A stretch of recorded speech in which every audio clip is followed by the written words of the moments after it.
Chapter 15 Pebble. Morning came early for Machwa, thanks to a kujonga howling out its whooping cry just before dawn. A new scent filled the air, and as Machwa crept from the tent, he saw what it was. On both sides of Cooley were huge waza trees that towered high above the Tortanga as he plodded on in the gloom. For all his size, Cooley seemed dwarfed by their sheer stature. The swamp was deep around them, with water coming up almost to the edge of Cooley's shell. Machwa climbed up to sit next to Toljapa and watched him. The Tortanga sage stared out over the water before them, his eyes seeming to gaze somewhere unseen, and his ears twitched as though hinting at sounds unheard. He blinked a few times and turned to look at Machwa. "You're up early. How are you this morning?" Machwa waved a hand in a so-so gesture. "I'm okay. Can I get you anything to eat or drink?" Toljapa nodded with a smile. "I see why Saruth speaks of you with pride. Your manners are very good. My second water skin is in my part of the tent." The nimble one-time thief nodded and strode back over the length of Cooley's shell to tiptoe his way through the big communal tent, moving over and around sleepers in the gloom as he got to the back. He opened the flap to enter Toljapa's quarters and looked around. There were many trinkets and small baskets hanging from the ceiling of the room, and the inner walls were painted in odd shapes that were dark against the light of the torches outside. After the curious moment of discovery passed, he searched the floor and found a long, low chest that the sleeping furs were on. Tied to a metal loop on the edge of the chest was a water skin. He untied it and took it with him as he edged backward from the room. He tied back the covering flap and turned to bump right into Shimna. She gave him a dubious look and followed him outside the tent. "Machwa, what were you doing?"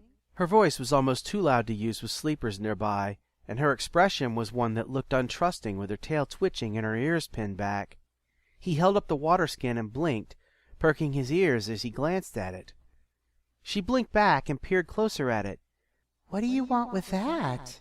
He snorted as he thought about why she was acting so weird, and his ears went back with a little growl. "Are you asking because you know I was a thief? Is that it?" He felt his tail puff up at the notion. He wasn't that person anymore. Of all people, she should know better. "Acquiesced?" She flicked her tail. Machwa shook his head. The talkie was difficult to use when he was angry. He offered the questions again, this time in her language. She huffed, and her tail went a little limp. But then she crossed her arms and cocked her head at him, ears still back. "No, I would ask this of anyone I find in that room. I ask because Daddy keeps lots of important things in there, including his medicines and tools. If any were taken, he would be very upset." Machwa stuck his tongue into his cheek and nodded. He was right, and no matter how she dressed it, it was still an accusation and proof she didn't trust him. It stung. He growled in her general direction and turned his back on her to walk over to the front of Cooley's shell and hand Toljapa the water skin. "Shimna thinks I would steal from you. Maybe you should send someone she trusts next time."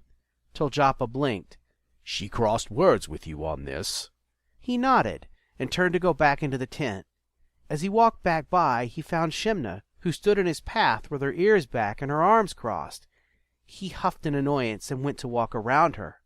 Without a word, she reached out and grabbed his arm, putting her hips into it and yanking him about, jerking her claws free and spinning him to face her. "Machwa!" He hissed in shock and looked at his arm where small trickles of blood oozed from the deep little cuts. He held his other hand over the wounds, and by some miracle kept his voice from being a yell. "What's wrong with you?" He hadn't done anything but be insulted, and she was clawing him. Shimna paid neither the injury nor the question any heed, and her whisper bordered on loud. "You try to get me in trouble. How could you do this, Machwa?" She stood there, ears back, tail lashing behind her, eyes furious. Machwa clenched his fists and lashed his tail as he contemplated hitting Shimna or scratching back. He glared at her and peeled back his lips in a low, threatening growl as he took a step closer, leaning near her face.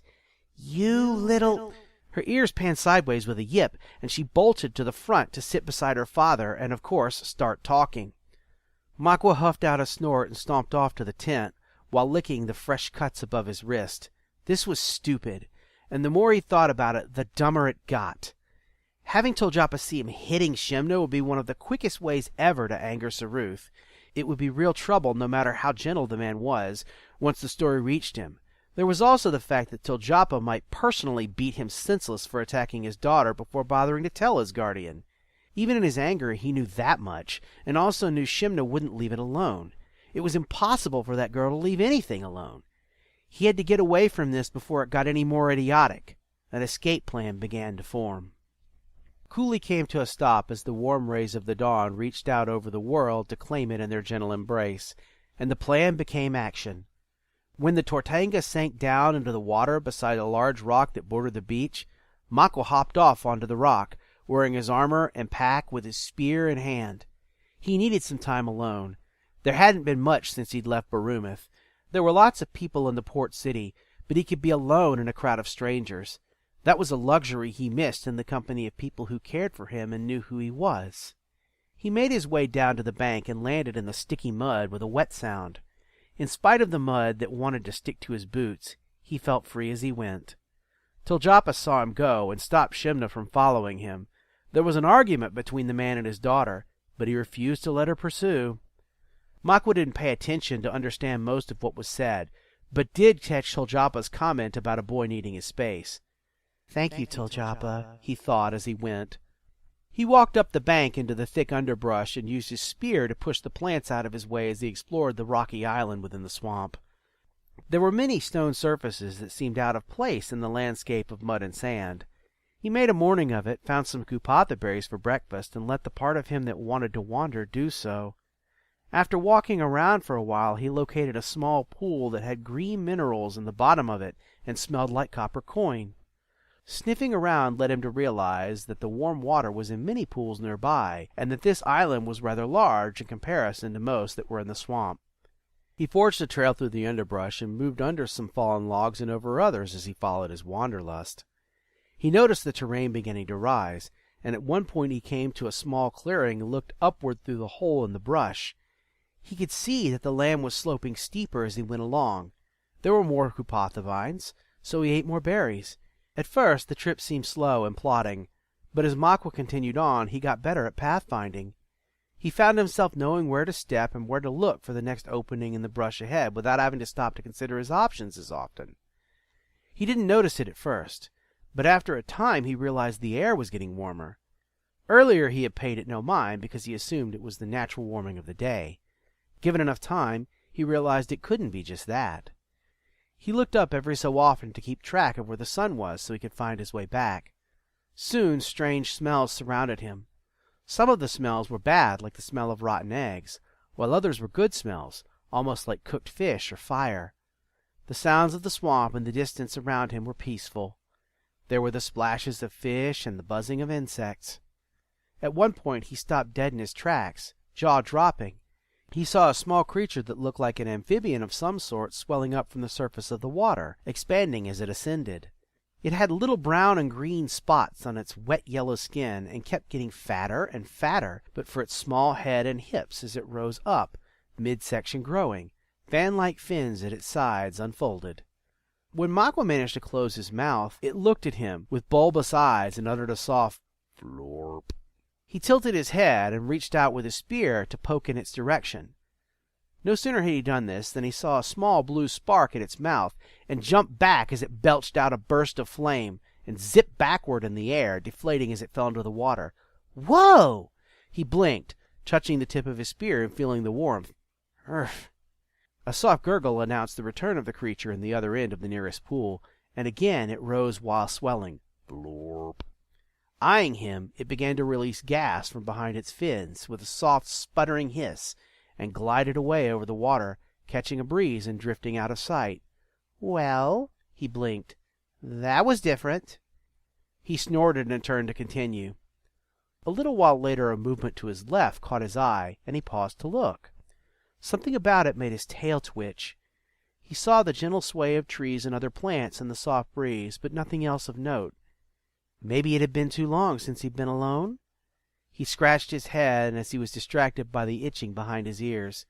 It was more frequent now, and often spread into the back of his head when he scratched. I hope it's not pelt bugs, he thought to himself. He'd heard sailors talk about them being a problem in strange lands. He banished the thought and continued up the path. He hadn't taken 3 steps when there was a small sound behind him and to his left. He felt a shiver move from tail to ears, and he whipped his head around to look. The noise sounded like the brush of an animal against a large dry leaf. He gripped his spear in both hands as the soft wind moved the plants in its passing, and his eyes narrowed as he watched them all sway in their slow natural dance. He called out in just over a whisper, "Hello? Shimna?" No answer came. "It's just the wind. I'm not scared," he thought to himself. Somehow his puffed tail didn't seem to agree with his mind, and he rolled his eyes. He turned to continue and found the underbrush growing thinner as his path grew steeper. Soon he found himself grasping trees to help him up the slope here and there.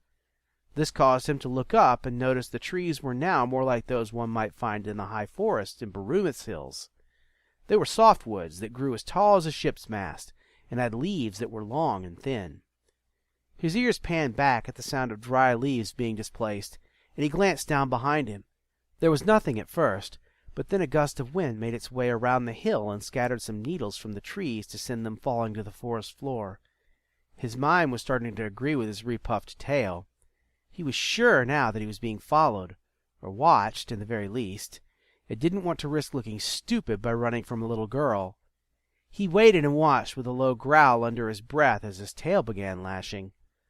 The forest plants waved with the gust, but when the wind ceased they stopped moving, save one. A moment of thought told Machwa that he had seen that plant before, but he wasn't sure where or when. Transfixed, he watched the bulbous yellow top of the thing sway for a moment longer, and then still. He took a step back, and then another, all while watching the plant as he searched his mind for what it was and why he should fear it. He bumped into the tree behind him and felt the strap of his pack tug his shoulder as it pushed to one side and guided him around it. He glanced at the pack and thought, "That's it!" The plant began to travel again, a slow shuffle vague in its dedication to its direction. It seemed smaller because it was downhill from him, but it was as tall as some ships were from the water to the deck, and brought with it no small measure of menace even with its vaguely directed approach. He watched it draw closer. The predatory plant paused, and then turned its head to point more in his direction. The tendrils that gave it mobility bunched at its base with a faint crinkle of dry undergrowth being compressed. It tilted its stalk toward him with a quiet draw of air near its base. "Oh, great fish!" He turned and scrambled up the path. Behind him was a shuffle of brush as the Zarmuth gave chase in a short charge that ended with an explosive hiss. As he fled, he yelped when he felt the impact of the beast's thorny tongue smack against his backpack with a loud scrape.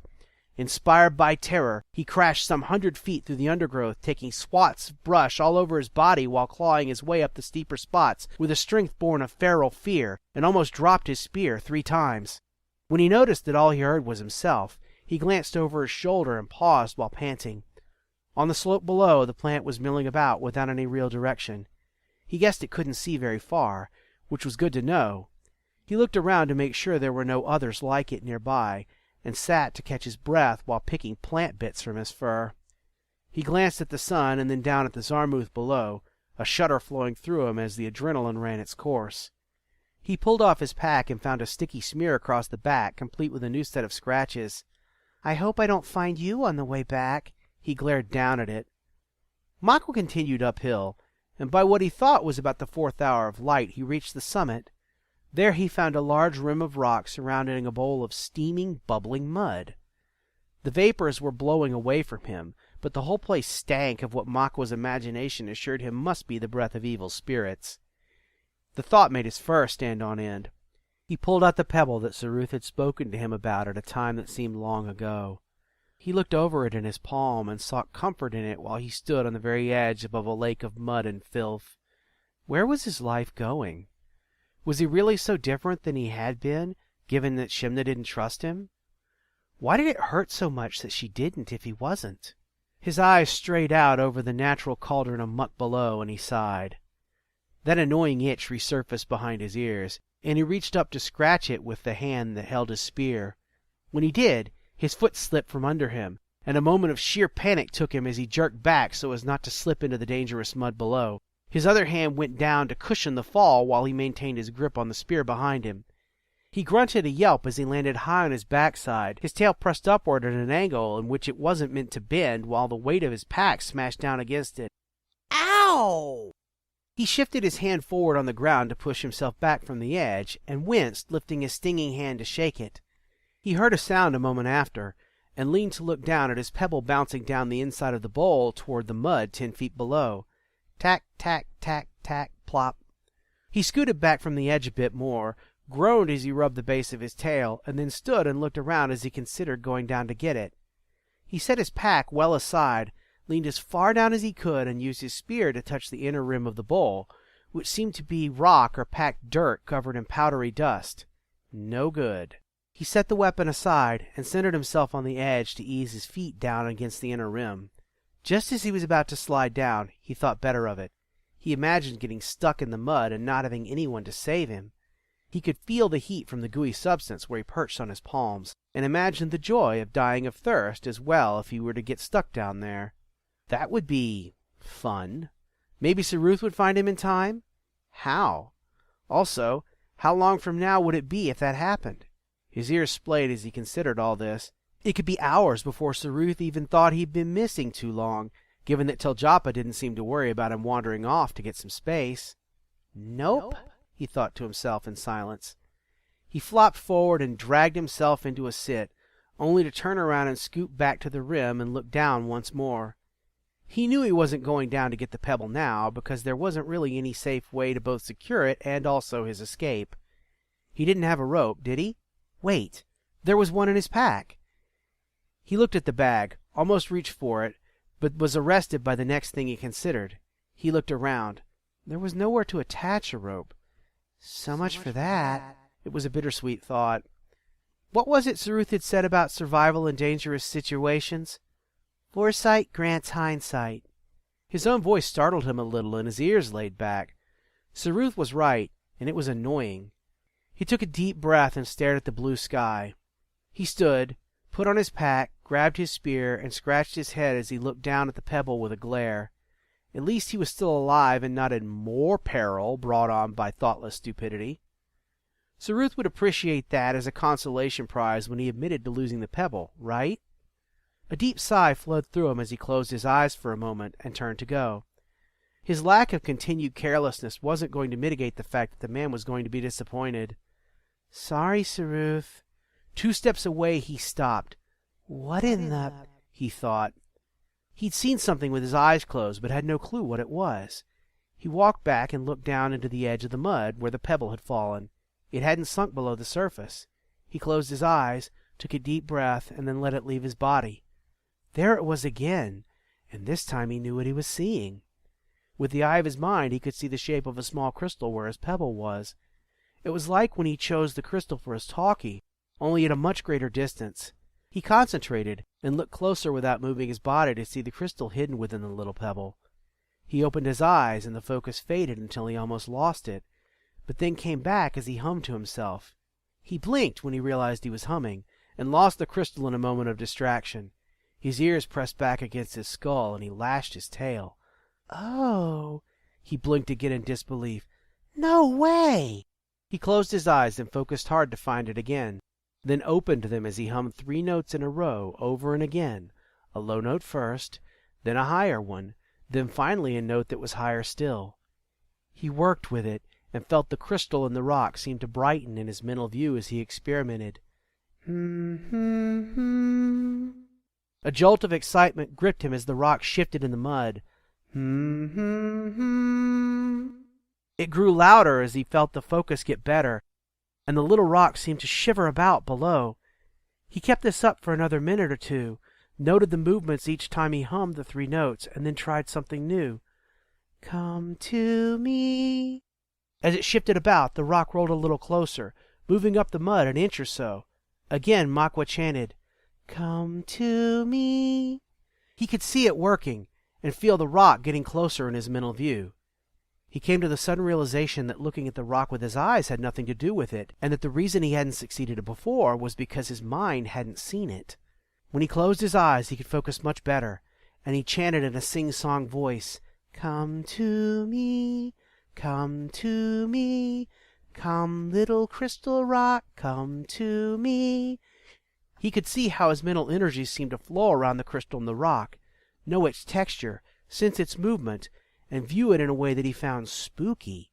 In the stillness of his mind's eye, he saw the rock as a shining white crystal surrounded by a light blue covering, which he could only assume was the stone hiding the gem within. All around him, as far as he could see while he focused on the pebble, was a haze of deep blue nothing. He could only see the crystal because it had its own light, and the rest of the world seemed to come to an end only a few feet away in the blue darkness. He watched in his mind and kept chanting as he saw the crystal making a slow ascent from the muddy bowl below. Small, swirling tendrils of whitish-blue mist seemed to come from where his mind saw and coax it even higher. After about 10 minutes of this, he could feel the pebble floating before him, but he dared not stop for fear of dropping it. His thinking was slowing because of his intense concentration on keeping the tune right, but he soon formed a plan. Come to me. He ended the song on the high note and opened his eyes as he snatched at the spot where his mind saw the pebble. Thwick! He opened his hand to reveal the pebble in his palm and blinked in disbelief. Yes! I did it, Saruth! I did it! Now you've got to teach me the next part. He tipped his head back, threw up both arms holding his spear high, and let out a whoop of elation that he was sure would ring from the top of the world, only to slip again and catch himself in the same way he had before, when his backside had an impromptu meeting with the rim below. Great fish! Ow! Tack, tack, tack, tack, plop. Oh no! He rolled his eyes. This would be a long morning.